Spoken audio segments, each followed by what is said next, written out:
सेवा करते थे। अलग अलग भवन में, अलग अलग महलों में ठाकुर जी विराजते थे। तो राजा की पुत्री का विवाह हुआ करौली राजस्थान में, जहां मदन मोहन जी अभी विराजते हैं। तो राजा की पुत्री का जब विवाह हुआ तो पुत्री से राजा ने कहा, बिटिया ये बताओ, तुम्हारा विवाह है, तुमको हम दहेज में क्या दें? वैसे तो हमने सब दिया, लेकिन फिर भी तुम्हारी कोई इच्छा हो तो मांगो। उसने कहा, पिताजी मुझे सबसे ज्यादा प्रेम श्री मदन मोहन जी से है। आप माता जी और पूरा परिवार गोविंद देव जी, गोपीनाथ जी की सेवा किया करो। मदन मोहन जी को मैं ले जाऊं अपने साथ, अपने ससुराल में इनकी सेवा करूंगी। बड़ी अच्छी कथा है, ध्यान से सुनना। राजा रोने लगा, अपनी पुत्री के चरणों में सर झुका के बोला, मुझे क्षमा कर दे पुत्री, तू जो मांगेगी सो दूंगा, पर ये मेरे हृदय है, मैं इनको नहीं दे सकता। मैं वृंदावन से मुगलों से बचा करके इनको लेके आया हूं।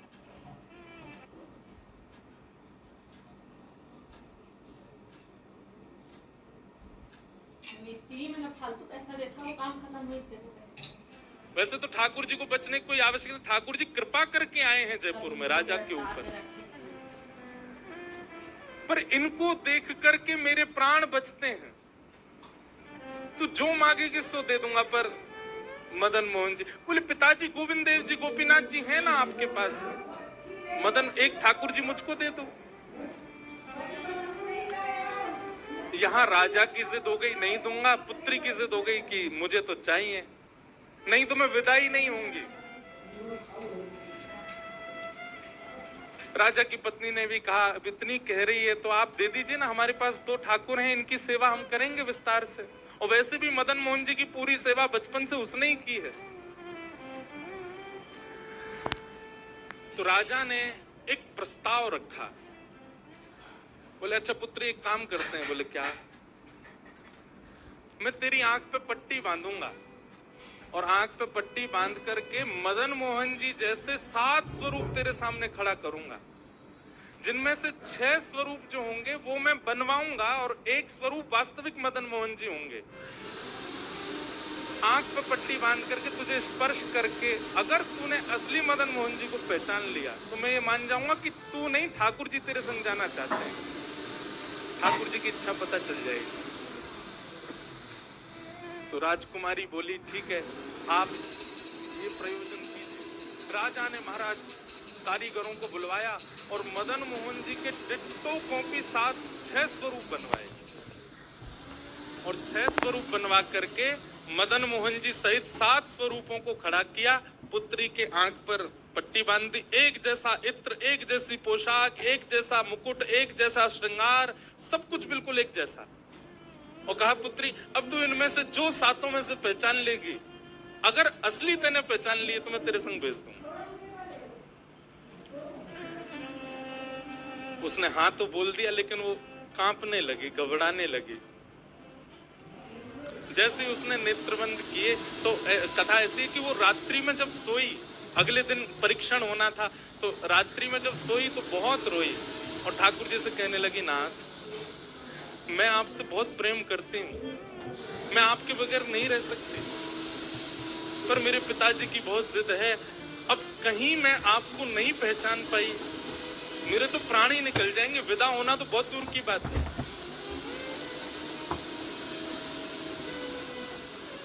रुदन करते करते करते करते, बंधु एक मेरी बात बहुत ध्यान से सुनिएगा, कभी ठाकुर जी के विरह में यदि आपके अश्रु नहीं आए हैं ना, तो अभी आप भक्ति के भाव से बहुत दूर हो।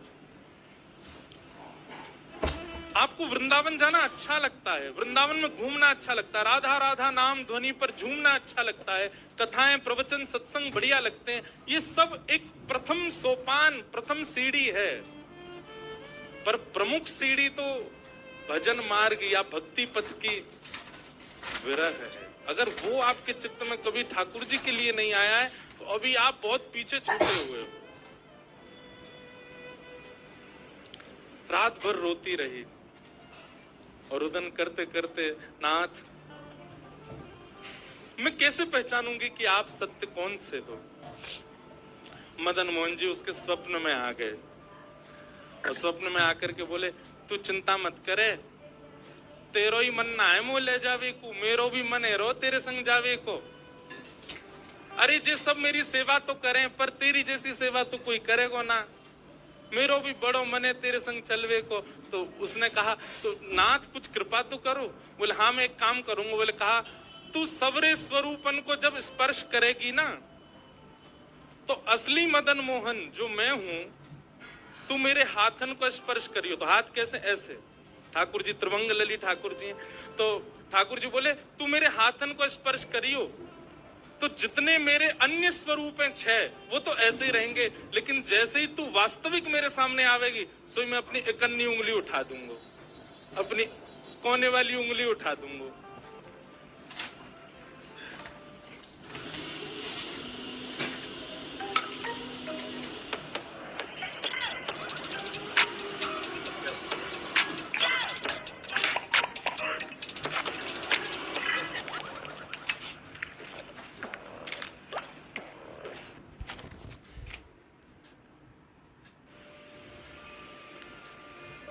ठाकुर जी कितना प्रेम करते हैं अपने भक्त से।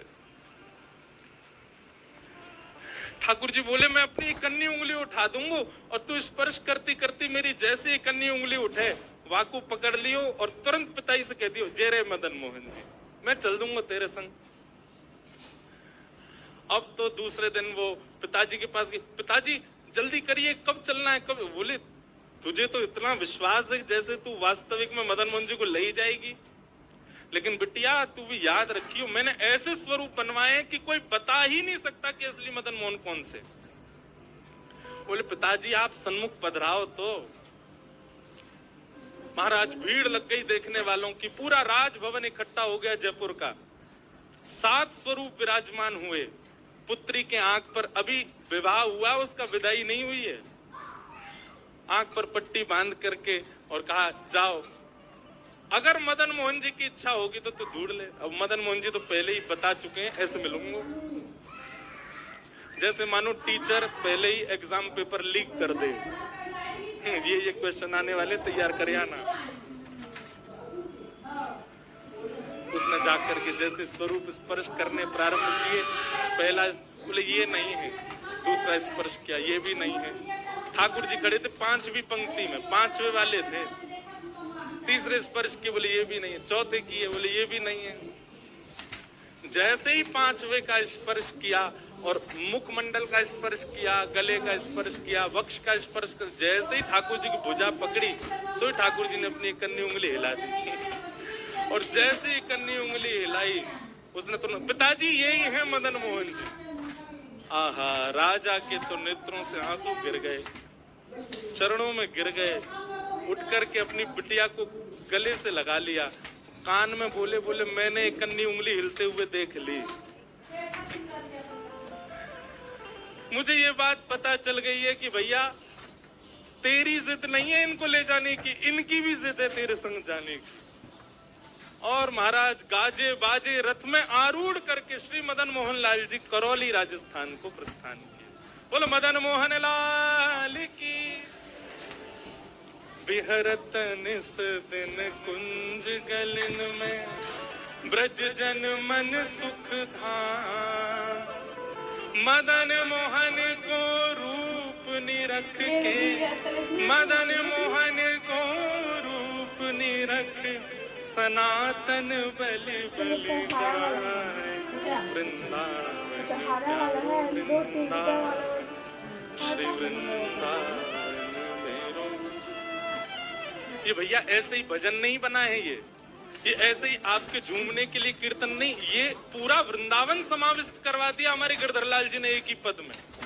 पूरा वृंदावन विराज रहा है। ठाकुर जी जड़ नहीं है। दूसरा स्वरूप क्या है ठाकुर जी का? चैतन्य। कौन है ठाकुर जी? चैतन्य। कई लोग पूछते हैं महाराज जी सेवा का कोई प्रकल्प बताओ, सेवा का कोई भाव बताओ, सेवा कैसे करनी चाहिए, सेवा में क्या होना चाहिए क्या नहीं होना चाहिए। हमारी एक बात सब लोग सुन लीजिए, यहाँ लगभग सब सेवा वाले ही बैठे हैं। आप ठाकुर जी के प्रति चैतन्य भाव अपने हृदय में प्रगाढ़ कर लो। चैतन्य भाव प्रगाढ़ मतलब ये कोई पाषाण नहीं है, ये कोई प्रतिमा नहीं है, ये कोई धातु नहीं है, साक्षात वृंदावन चंद मेरे घर पे विराज रहे हैं। ये विश्वास आप अपने चित्त में प्रगाढ़ कर लीजिए। बस आपके जिस दिन ये विश्वास प्रगाढ़ हो गया, अपने आप आपको सेवा सीखनी, किसी से पूछनी नहीं, अपने आप करने लग जाओगे। अरे माँ को नहीं बताना पड़ता पुत्र की सेवा कैसे होती है, पत्नी को नहीं सिखाना पड़ता पति को कैसे पूछना है। सारे संबंध हम अपने आप सीख लेते हैं। तो ठाकुर जी से जो हमारा प्रेम भाव है, उसके लिए हमको पूछना क्यों पड़ता है कि कैसे करें, भोग कैसे लगाएं, सुलाएं कैसे, ये कैसे करें। शास्त्रीय बात पीछे है, पहले आप प्रेम भाव में तो आओ। ठाकुर जी अपने आप सिखा देंगे अपनी सेवा कैसे करनी।